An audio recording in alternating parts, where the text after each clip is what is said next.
Сәлем, сендер, мен Ян, және біз бүгін қалай превью жасайды деген видео түсіреміз.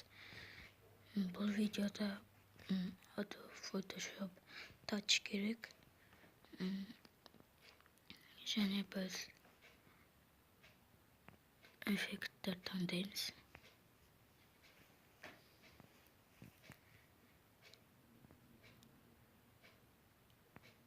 Және непрозрачность дегенді азайтсақ, өйткені әдемі күшті болады.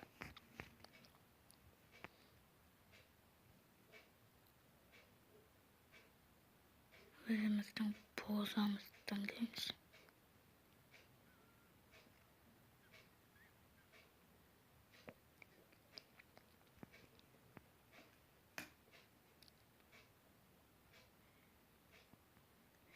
Және жаңаға дейінде өзім видеоның басында жазып алған текстті таңдаймын.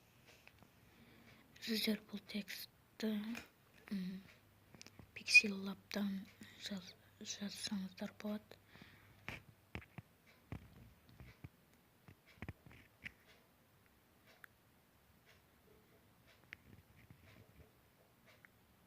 Және жаздыру үшін сол жақ төбедегі стрелканы басып, сохранить дегенді басамыз.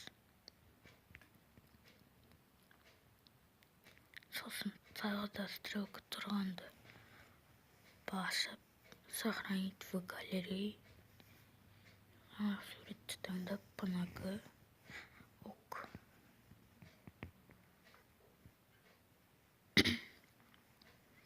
Болды.